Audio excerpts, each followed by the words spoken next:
So ito mga kababayan, yung ating unang pag-uusapan ngayon mga kababayan ay patungkol nga dito no kay Leila de Lima. Nako mga kababayan, ito yung malaking tanong ngayon mga kababayan. According kasi sa binulgar nung 18 witness na mga Marines na apat pala doon ay hindi naman totoo.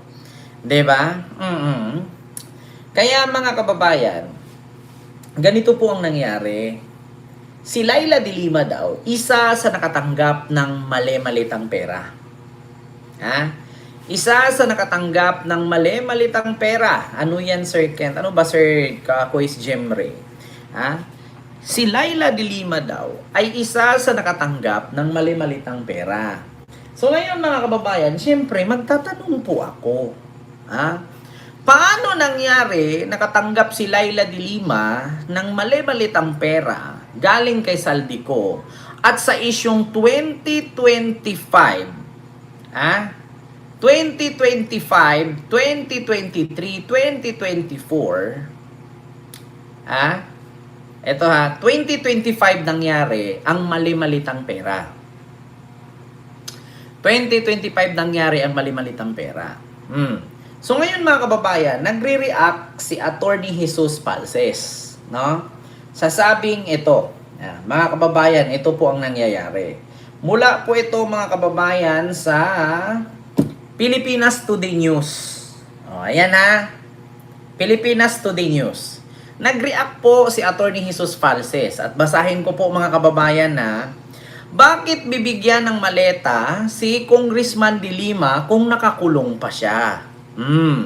Mga kababayan, sa mga hindi po nakakaalam, ito po, binigyan daw ng 18 Marines si Leila de Lima ng millions in maleta sometime 2022 to 2025. 2022 to 2025. Nakakulong pa si de Lima until November 2023. And naging congresswoman lang siya last year. 2024.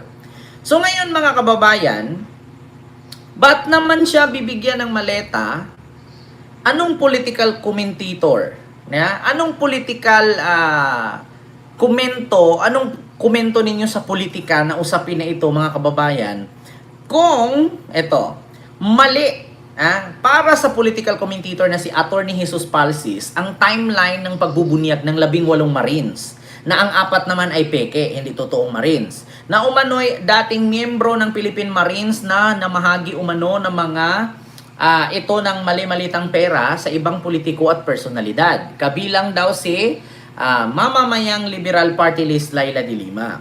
Sa panahong namahagi umano ng pera, ang mga dating sundalo, nakakulong pa si de Lima sa Philippine National Police or PNP Custodial Center sa Camp Crame ng Quezon City. Dahil sa patong-patong na drug case na pawang ibinasura ng korte hanggang sa payagang makapagpiyansa at makalaya noong Nobyembre 2023. And she was not part of Congress that approved the 2025 budget. So bakit siya bibigyan ng milyones and maleta? Nagtataka pang-usisa ni Palces. Ayan. Sir Noel Cabanlit, maraming salamat po sa inyong super sticker. Thank you so much po. So ngayon mga kababayan, ang katanungan, paano ngayon si Leila de Lima nakatanggap ng milyones at mga maleta na may lamang pera kung si de Lima ay 2025 lang nanalo, no? Pagka-kongresista or pagka-congresswoman bilang representative ng ML Party List. So, paanong nabigyan si Leila de Lima? Hindi pa naman siya kasali sa programa. 2025 pa lang siya nanalo. 2024 ng December pinirmahan niyang budget ng 2025. So, si de Lima nakalaya lang nung 2023 at hindi pa siya politisyan noon kasi nakakulong siya, under term pa siya ng senador. Pero mga kababayan, paano siya mabigyan ng budget? Nakakulong nga siya at wala naman siya sa labas. Paano siya makakausap kay Saldico nung time na yon na bawal naman ang cellphone sa loob ng kulungan? Palpak na naman mga kababayan, di ba? Ang labo. Di ba ang labo? Mga DDS, hoy, mga putang ina ninyo, pasensya na nakapagmura ako. Hindi ba kayo napapagod gumawa ng fake news? Pulong cute man, nilo po. Hindi ba kayo napapagod? Ah? Biruin nyo, nakatanggap si Laila de Lima. Si Laila de Lima nakalaya 2023. 2024 si de Lima, wala pang posisyon nun. 2025 lang siya, nanalo. Ngayon lang nakaraang midterm election ng 2025. Tapos mga kababayan, 2024, pinirmahan niyang budget ng 2025. 2024 of December para pagka 2025, ng January, diyan mag-umpisa ang budget. Si Laila de Lima nanalo noong Mayo. Last year. So, hindi na siya kasali dyan sa budget. So, paano siya mabibigyan ng pera na mali-malitang pera? At paano siya bibigyan ng mali-malitang pera ni Saldico kung pagkatapos ng eleksyon, ay sinabi na ni PBBM yung patungkol dyan sa flood control. Hindi kasali si Laila de Lima sa 19th Congress. Pasok siya sa 20th Congress. Pero wala pang budget yan. Noong 2026, kasali na ba si de Lima sa 2026 budget? Ay, kasali na siya. Pero sa 2025, hindi pa. So, paano siya mabigyan? Paano siya mabigyan ng pera na milyones mula sa maleta? Basahin ko mga kababayan. Ulitin ko ha. Eto mga kababayan. Basahin ko dito ang post ng Pilipinas Today. Eto, sabi dito, garapala na talaga ang pagsisinungaling ng mga DDS. Sabi ni Jesus Falses. Biro namang komento ni Gary Alejano, retiradong militar at miyembro ng Magdalo. Binigyan siya ng maleta para makapag-impake ng gamit kasi lalabas na ng kulungan. Walang pera, pinadalang maleta. Binigyan nga si de Lima ng maleta. Kasi iimpake na yung kanyang gamit doon kasi makakalaya na siya. Pero kung pera naman ang ibibigay sa anong gagawin ng pera ni de Lima sa loob ng kulungan? Cellphone nga, bawal nga gumamit. Computer nga, wala. Kaya nga sabi ni de Lima doon, nag-duty daw siya, papel lang, notebook, ledger, journal. Wala nga daw siya cellphone doon, wala nga siya computer, maskin tablet, wala. Paano nangyari na pati siya mahakda ng mali-malitang pera? Di sana kung may mali-malitang pera yan si de Lima, di sana nakalaya yan agad-agad. Diba? Ayan na, mga DDS.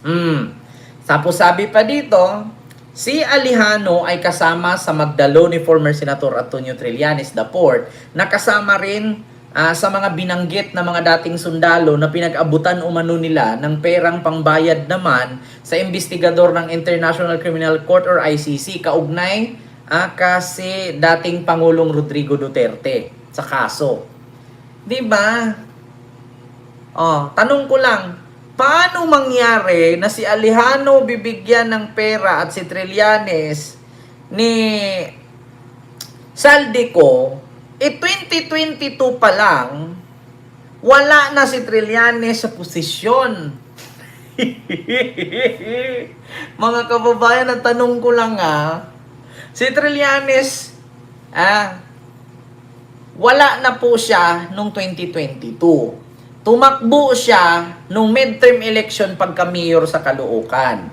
So, walang posisyon si Trillanes. Bakit siya tatanggap ng pera mula kay Saldico? Paano nangyari yun?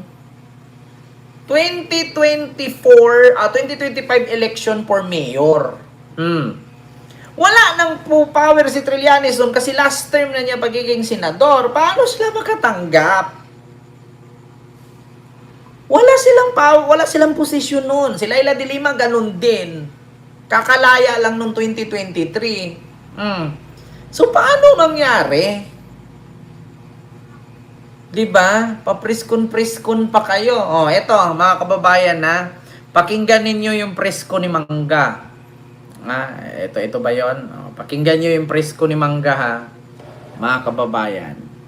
of your May online ads business. lang. Help protect it from online threats with website security. Nanawagan ng investigasyon si Senadora Amy Marcos sa mga ibinunyag ng 18 dati umanong sundalo na naging empleyado daw ni dating Congressman Zaldico. 18, tapos yung 4 peke, hindi ni-recognize ng Philippine Navy. So 14 lang.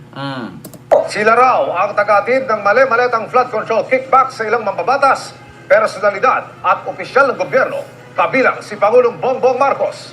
Bukod dyan, inutusan daw sila ni Ko na asikasuhin ang mga ICC investigator na nagpunta sa bansa noong 2023 hanggang 2025 sa tulong ni dating Senador Antonio Trillanes. Nakatutok si Oscar Oida. Sila po.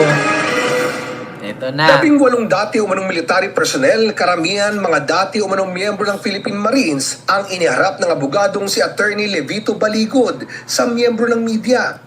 Alam nyo kayo, yung mga DDS, para kayong mga lisa. Para kayong mga pulgas. Alam mo, kayo magalit sa akin, sad to say, para kayong pulgas. Bakit?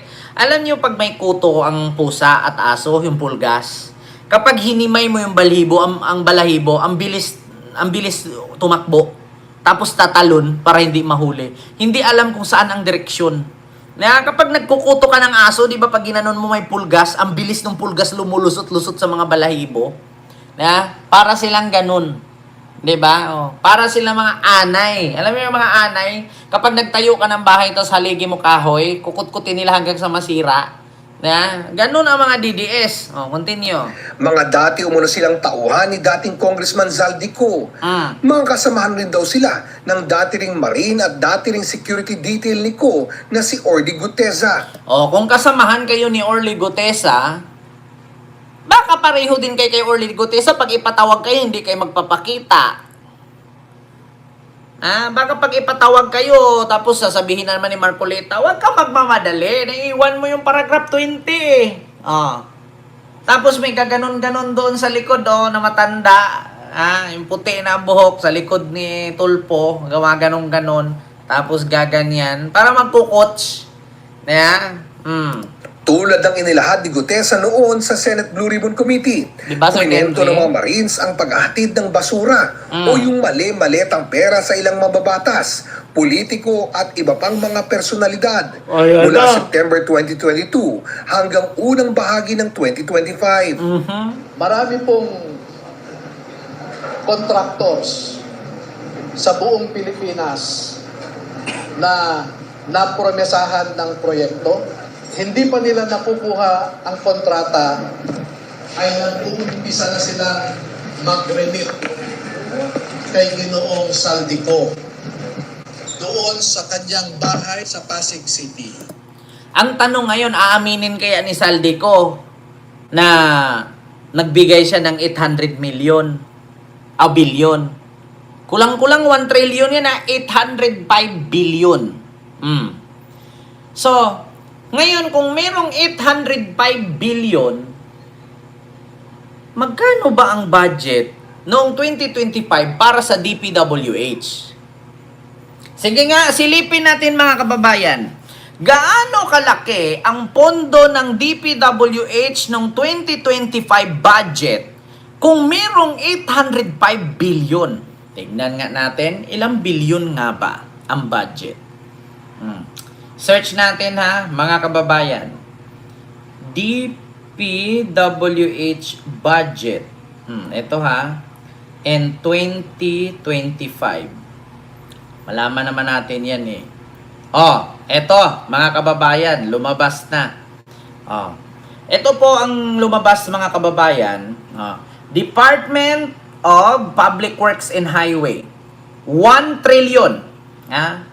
Over 1 trillion ang budget. So, kung 1 trillion ang budget, i-minus natin ang 805 billion, so, ang matitira, ito mga kababayan, itotal natin sige, malaman natin yan 1 trillion. 1 trillion minus 805 billion. So, merong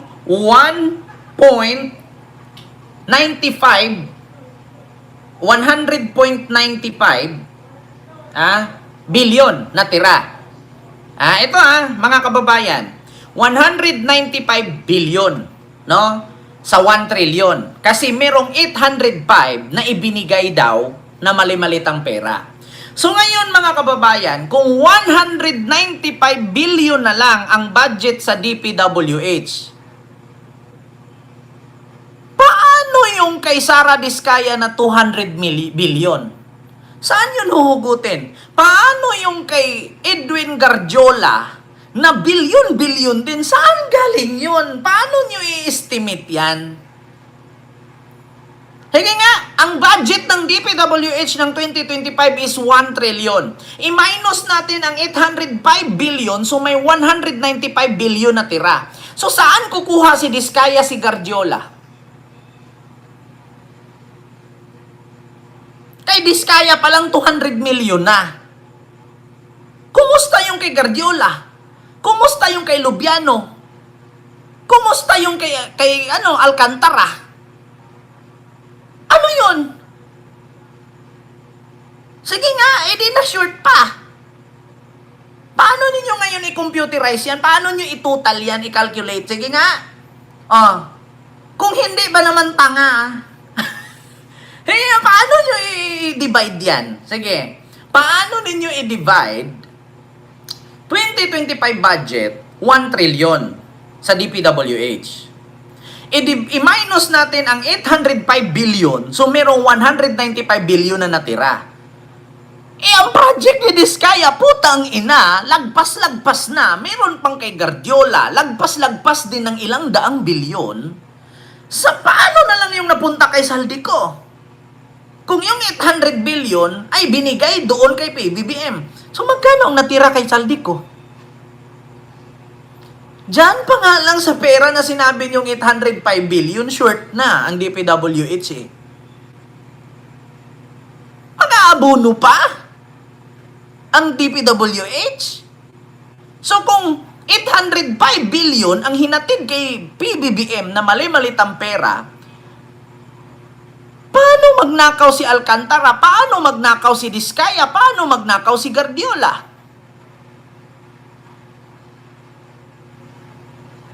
Mag-aabono pa yung nagnanakaw? Paano yan ngayon i-explain ni Senator Ping Lacson? Sige nga, explain nyo nga mga DDS, ang budget ng DPWH 1 trillion, tapos ang ipinamigay na maleta 800 billion, i-minus nyo yung 800 sa 1 trillion. Sige nga, 1.95 billion na lang. Paano hati-hatiin ni Diskaya at ni Guardiola? Dalawang construction company pa lang yan. Abunado na.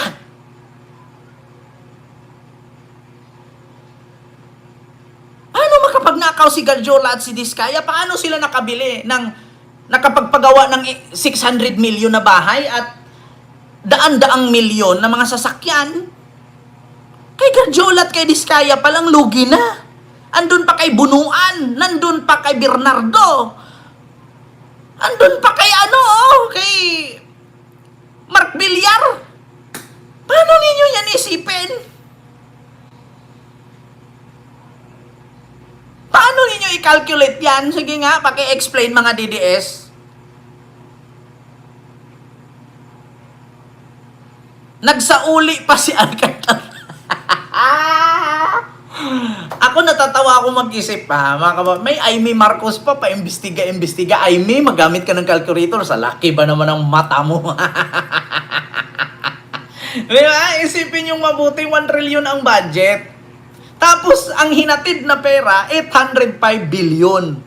I-minus mo yung 805 sa 1 trillion, so mayroong 195 billion. Ano na lang nanakawin ni Diskaya? Ano na lang nadakawin ni Guardiola, ni Bunuan, ni Bernardo? Meron pa nga si Bernardo, 100 billion daw na tinanggap na insertion. So, mahuhulog, 100 billion na lang ang natira. So, yung 100 billion na yon, ano yung paghati-hatian ng DPWH? Kasi may mga tulay na nakatayo eh. Hindi naman lahat dyan puro ghost project. May project na nakatayo. At higit sa lahat, paano pa yung inayos ni PBBM na tulay na bumagsak? 1 billion din yun. Oh, saan kukuha si Marcos nun? Ma'am Dibang, maraming salamat sa yung super sticker. Thank you so much. Asa nagpalipad kanina, salamat po. Sige nga, isipin ninyo mabuti yan. Ako pa lang yan ha.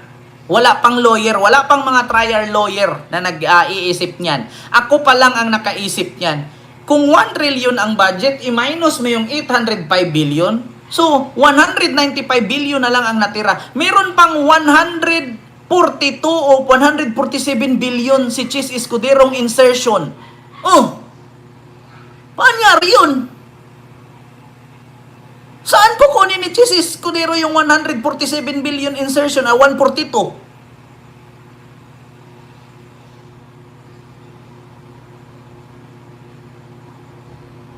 Diba? Saan nila kukunin yan? Ano, gumagawa silang pera? Sabi ni I Love Sport, 1.7 trillion. Sige, 1.7 trillion. Sige. I-minus mo yung 805 billion. So merong 195 or 195.7. 195.7 billion. I-deduct mo yung 142 ni Chis Escudero. I-deduct mo yung ninakaw ni Guardiola, ninakaw ni Bernardo, ninakaw ni Bunuan, ninakaw ni Diskaya. Mag-abuno pa sila. Plus yung mga nakatayo dyan ng mga proyekto na kahit substandard ginastusan yan. Hindi naman lahat ghost project. Meron namang mga nakatayo. Yun nga lang putol. Yun nga lang substandard. Pero ginastusan yan, hindi yan binigay. Hindi yan hiningi. Hindi rin yan hiniram. So yung mga construction, nandyan si Lubiano. Nandyan ang Center Waste. Nandyan ang kay Saldico. Nandyan kay Guardiola. Nandyan kay Diskaya. Anong nanakawin nila? Meron pa kay Joel Villanueva, 600 million, kulang-kulang 1 billion. Na short pa nga. Trages na yan. Paano kayo nag-isip ng ganyan? Ipinakita ni Baligod ang affidavit ng mga dating Marines na balak daw ihain sa Office of the Ombudsman. Bahagi nito ang mga larawan ng daan-daang maleta raw ng pera na dumadating umano sa bahay ni Ko. Ipinakita rin doon ang larawan ng empleyado raw ni Ko na binibilang ang pera na dumarating sa bahay. Pagkatapos daw ay dumadating umano sa bahay Ayan ni Ko. Ipinakita rin doon ang larawan ng empleyado raw ni Ko. Ayan, larawan ng empleyado ni Saldico. Tignan natin dito kung yung larawan na yan ay totoo ba o hindi. Saglit lang, parang may nakita akong post kanina na kakaiba dyan sa post na yan. Ito ha, mga kababayan. Ito, nakita nyo yan? Yung totoo versus edited. Yung totoong picture na nilabas nila, mga planggana, mga damit. Pero dito sa edited picture, mga maleta na. May 300 million pa kay Jinggoy. Di ba? Meron pang 300 million kay Bongo sa kapatid niya. Ayan kita nyo yung nilabas ni Paligod. Attorney Paligod ba? Pangalan yan? Paligod. Ang unang picture, lalaki, babae, may katabing bike. Ang mga lagay dyan, mga Tupperware, mga plastic. Tapos dito sa edited video, ang lumabas, maleta na. Paano nyo i-explain yan? Pangalawa, ito. Pangalawa dyan, mga kababayan, yung number ng eroplano. Yung isang eroplano, ang isang eroplano nakalagay, RP, ayan wait lang, RP88111. Dito sa kabila, RP8111. Ano ba talaga ang totoo? Tapos, yung isang eroplano, nasa labas. Yung isang eroplano, nasa loob. Sige nga. Paano nyo i-explain yan? Yung unang picture, ang nakalagay mga Tupperware, pinalitan, ginawang maleta. Yung serial number ng eroplano, mali. Tapos yung isang eroplano nasa parking sa loob. Yung isa ay nasa labas. Yung original photo nasa labas. Ang pangalawang photos ay nasa loob na ng garahian ng eroplano na private jet. So paano nyo to ma-explain ngayon? Ayan o. Yung serial number RPC811. Ito dito isa RPC8811. O, di ba? Magkaiba. Tapos yung sunod, ayan yung mga hinawakan ni attorney. Na mga picture ng maleta. Kita nyo yan? Tapos, ito na mga kababayan. May pinakita siya dyan na trabahante daw ni Saldico. Ang nakalagay dito mga kababayan, sa trabahante ni Saldico, yung naglagay dito, wait lang ha, isang mambabatas pinakita ang larawan sa ilalim ng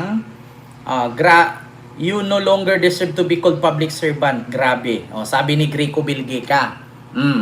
Ngayon mga kababayan, hindi po nagmamatch yung kanilang mga nilalabas na picture. Lahat po AI generated.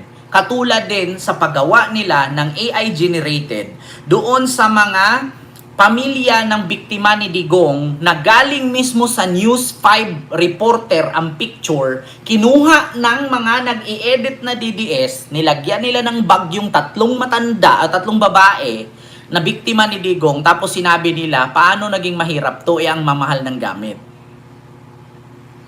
Puro po AI, mga kababayan, ang pinakita nila. So eto, wait lang ha, mga kababayan.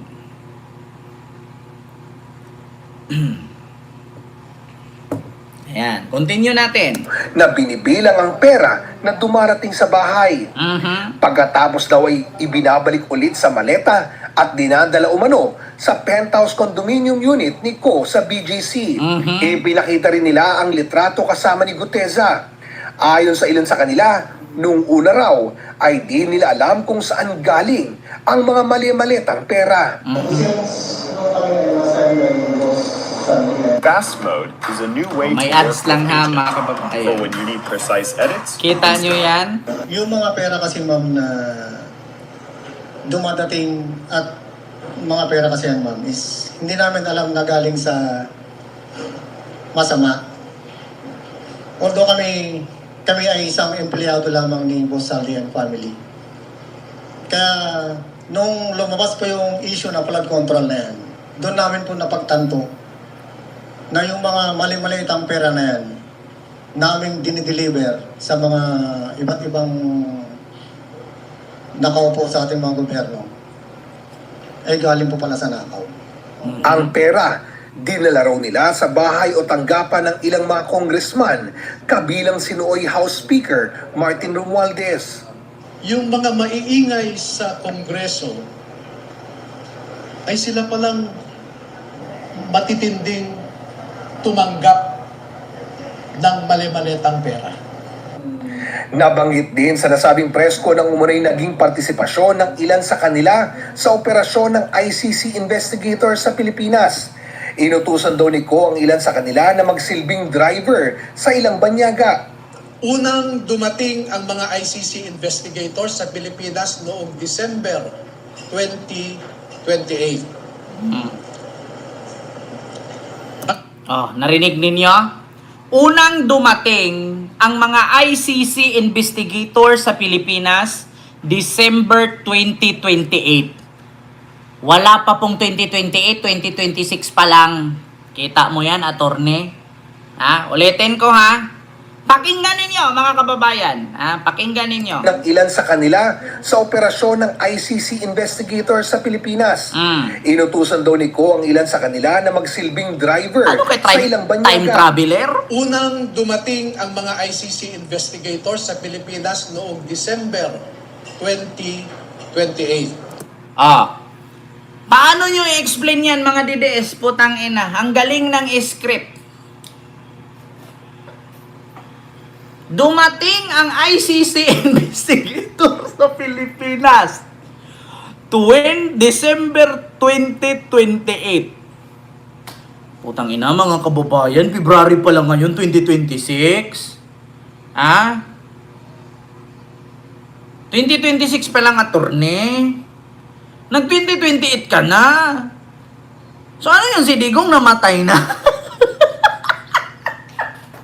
Si Digong patay na? Sino yung sunod na arestuhin? Si Bato na ba?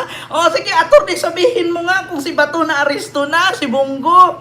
Sino ba yun, attorney? Sino yung sunod? Ano nang nangyari kay Digong? Kasi 2028 na pumunta ang investigador ng ICC.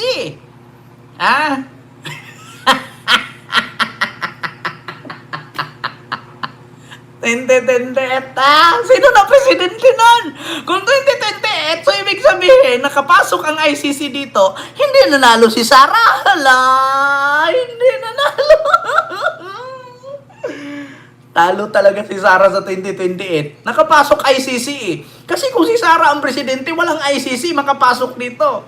Potangin na, ulitin natin na. Ng ilan sa kanila sa operasyon ng ICC investigator sa Pilipinas. Inutusan daw ni Ko ang ilan sa kanila na magsilbing driver sa ilang banyaga. Unang dumating ang mga ICC investigators sa Pilipinas noong December 2028. Wala na. So, ibig sabihin, may ICC investigator na kapasok. So, hindi naging presidente si Sara. Yun talaga, mga kababayan, ang patunay. Hindi nanalo si Sara or na-impeach. Bakit may ICC investigator na kapasok? 2028, advance attorney, time traveler yan. Biruin mo, alam na niya yung nangyayari sa 2028. I'm sorry, December of 2023. Di ba? Mali script. At bago mag-December 2023, ay inutusan sila na magpapalit ng peso to dollars. Peso to dollar. Dalawang maleta na ang bawat maleta ay may nilalaman na 56 million pesos. Kaya nakapagpalit sila ng equivalent to $2 million. Sige, nakapagpapalit ng $2 million. Paano napayagang pumalit ng $2 million? Saan ka kukuha ng bangkong ganun? $2 million saan? Paano mo ngayon dalhin ang pera? Saan mo isakay? Sa private plane? Saan kayong airport dadaan na hindi kayo maharang yan? Sige, paki-explain. Ito na. $2 million. Saang airport kayo dumaan at saang airport kayo lumapag nang hindi kayo nasilip? Paano nangyari yon na nakapagpapalit ang mga Marines ng $2 million samantalang si Kibuloy nakasuhan ng money smuggling, ang tawag dyan? Basta may tawag yung kaso ni Kibuloy, di ba? Smuggling. Kaya siya hinahanap at wanted sa FBI ng Amerika dahil dyan sa smuggling ng pera na nagbitbit siya ng ilang milyong dolyar. Putang ina. Money laundering ang labas dyan. Saang bangko sila nagpapalit ng $2 million? Dapat isinalaysay nila anong bangko yan at saang bangko. Kasi mga kababayan, hindi ka pwede mag-imbak ng ganyan kalaking $2 million maliban kung sa Bangko Sentral ka kukuha. Ngayon, imbestigahan nyo ang Bangko Sentral kung anong petsa yan na may nirelease na $2 billion. Kasi mga kababayan, sa Bangko Sentral ka lang po makakuha ng ganyan kalaki. Sa Bangko Sentral, makikita yan Naglabas ba ang Bangko Sentral ng ganyan kalaking $2 million sa petsang sinabi ni attorney?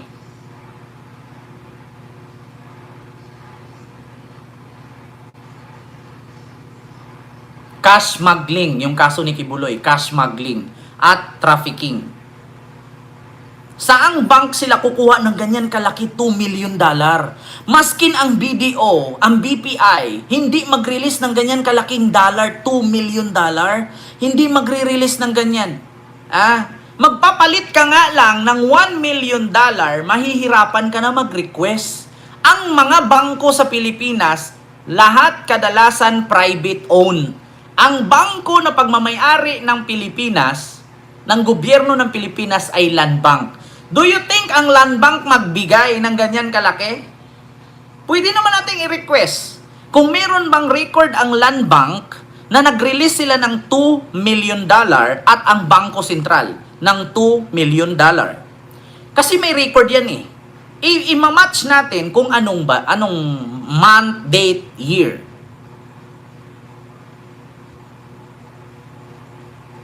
Hindi nga. Anong bangko yan, saang bangko yan, at kailan? Para malaman natin. Continue. Kalaunan ay napag-alaman daw nila na ang mga ito pala ay mga ICC investigators. Pati ang pangalan ni dating Senador Antonio Trillanes na banggit patungkol dito. 4 na beses daw silang nag-deliver ng pera kay Trillanes para sa gastusin ng mga taga-ICC. Sinong magbibitaw ng $2 million sa Pilipinas? Sinong tanga magpapalit ng ganyan kalaki?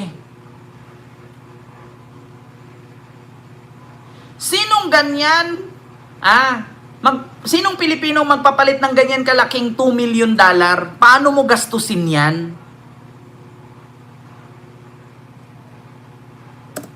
Lahat daw ng mga pangangailangan ng mga investigator tulad ng hotel at sasakyan, sagot daw ni Nako at Trillanes.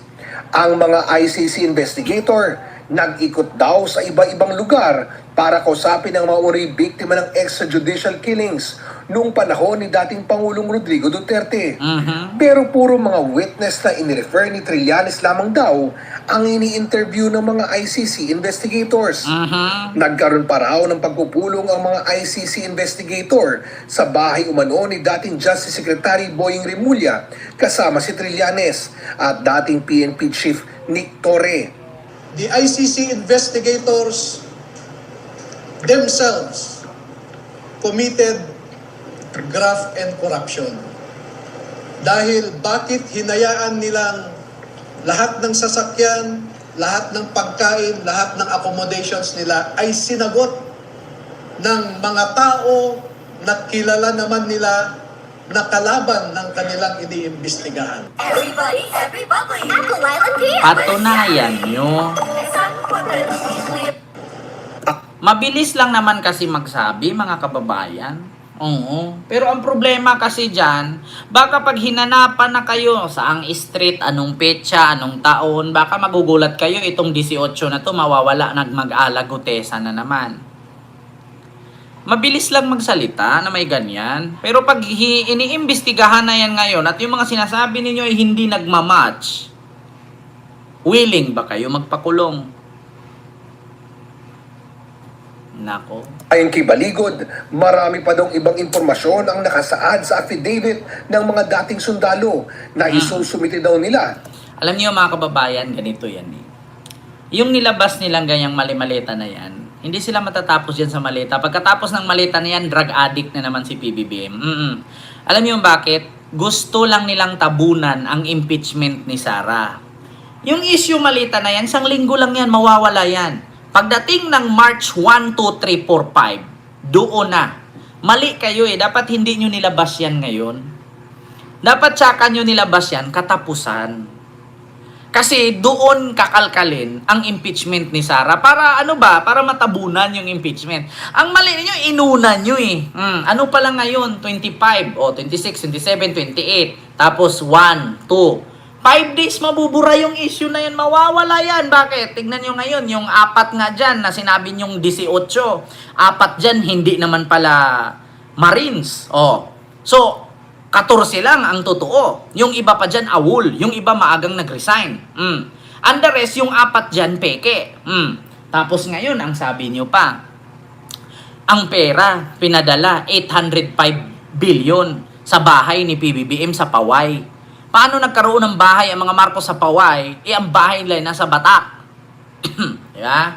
Kita nyo, hindi nagmamatch. Sa Office of the Ombudsman. Magsusumiti din daw sila nito sa ICC. So that ICC will know how the ICC investigators conducted themselves in the Philippines.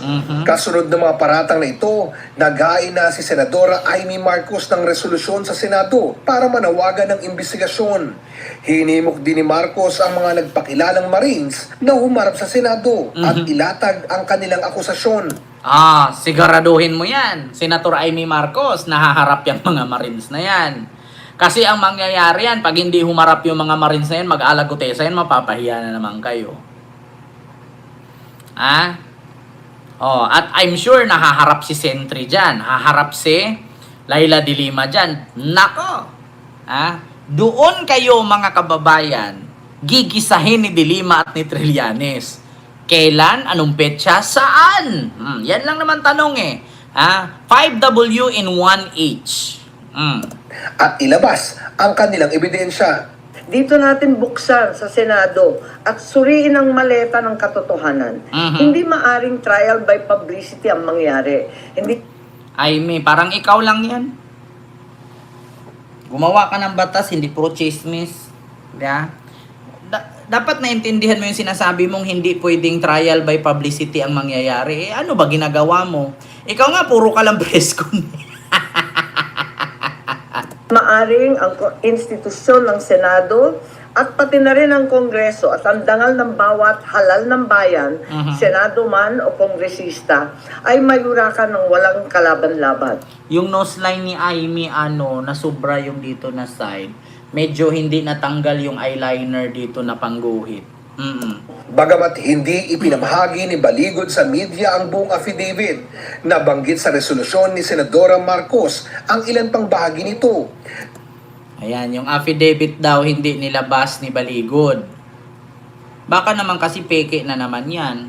Kabilang dito ang paghahatid daw ng mga ex-Marines ng pera, hindi lang kay Romualdez, kundi maging sa ilang miyembro ng House Representatives tuwing may Quadcom hearings, pati na sa ilang miyembro ng Senado, pero hindi binanggit sa resolusyon kung sino-sino ang mga ito. Pati daw kada may Quadcom at sa miyembro ng Senado. Bakit hindi nyo ibubulgar yung sa Senado? Bakit ang ibubulgar ninyo yung sa Congress lang? Kasi pag ibulgar to, Duterte Black na naman. Patay ka dyan. Tinukoy din dito si Congressman Erwin Guardiola na isa raw sa mga naghahatid ng pera sa bahay ni Ko sa Pasig. Ayan na. Binanggit din sa resolusyon ang aligasyon ng isa sa mga ex-military personnel na isinama siya ni Ko sa paghahatid ng pera sa bahay ni Pangulong Bongbong Marcos at First Lady Lisa Marcos sa Ilocos Norte. Tinanggap umano ni Presidential Son at Congressman Sandro Marcos ang pera. At matapos daw ang ilang oras ay dumating din si Pangulong Marcos at ang First Lady. Dawit din ang ilang kasalukuyan at dating opisyal ng gobyerno. Kasama dyan si dating Budget Secretary Amena Pangandaman na hinatiran daw ng 2 maleta sa kondo ni Ko. Pati na si dating DPWH Secretary Manuel Bonoan na hinatiran daw nila ng 8 maleta sa bahay nito sa Quezon City.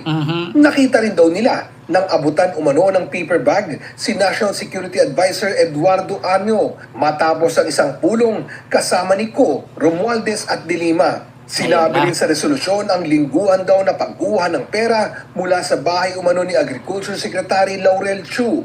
Ganon din si Bureau of Corrections Chief Gregorio Katapang na umunoy naghatid ng pera sa basement ng isang hotel sa BGC. Sakaling humarap sa Senado ang mga dating military personnel, umaasa daw si Marcos na poprotektahan sila. Sinisikap ng GMA Integrated News na makuha ang panig ng mga nabanggit. Dapat mga kababayan, ang tanong dito, yan bang mga lugar na yan may picture ba kayo? Yan bang mga lugar na hinatid ninyo may mga logbook ba kayo sa security? Kasi bago kayo pumapasok sa mga village na yan, may mga logbook kayo Yun bang mga CCTV sa mga village na yan? Kasi hindi po pwedeng burahin yan, lalong-lalo pag exclusive village, may CCTV yan. Kailangan yung date, oras, matitrace yan, mga kababayan. Si Lacson ang hintayin natin sa investigasyon na to, mga kababayan. Magaling si Pampilo Lacson pagdating dyan. Ang problema dyan, mga kababayan, pag i-trace ni Pampilo Lacson, nandyan ba? Kay Senator Ping Lacson, walang AI dyan. On point yan, mag-imbestiga. Paano yan? Kung hindi, makita ni Lacson na naman yan. At matulad kay Gutesa, nawawala bigla. Nangyari na yan eh. Binalik nyo lang eh. Pati pa si General Torre nadamay. Pati pa si Katapang. Diba? So, yun lang, mga kababayan, yung ating reaction sa mga oras na ito. No, hindi po natin masyadong habaan, no, mga kababayan, no, yung ating live sa mga oras na ito. Kasi mga kababayan, actually alas 10:30 na po. Hintayin lang po natin ha, mga kababayan, kung sisipot ba itong mga to. Kasi kung hindi, mag-alag Gutesa, ibig sabihin, ito na naman, no? Tapos sasabihin na naman yan ni Mike Defensor, alam namin nabayaran ka, kaya nagbaliktaran na sila. Sasabihin na naman yan, nabayaran, nagbaliktaran, hindi na mag-witness. Ayan na naman tayo eh. Alam na natin mangyayari, mga kababayan. Itong issue na to, isang linggo na to, mawawala na naman. Tapos doon na naman tayo sa impeachment ni Sara. Tapos pag ipatawag na naman yan sa Quadcom or di kaya sa Senate, ang sabihin nila, bumaliktad na kasi ayaw na magpakita. Oh my God. Kahit anong gagawin ninyo mga DDS, hindi na makakalaya si Digong Lalo na siguro kung malaya pa si Digong po, tangina pag yun gumawa ng kwento sasalita. Tapos pag tinanong ng reporter, wala ko sinabing addict. Papatayin pa ako ni Marcos, yung matanda pa naman ako. Meron tayong presidenteng bangag noon, bangag ngayon. Nung in-interview, sabi mo, Mr. President, addict si PBBM. Addict, sinabi ko. Wala ko sinabing addict siya. Patayin pa ako ni Marcos niya. Sabi niya yan eh. Kita nyo yan. So yun lang mga kababayan.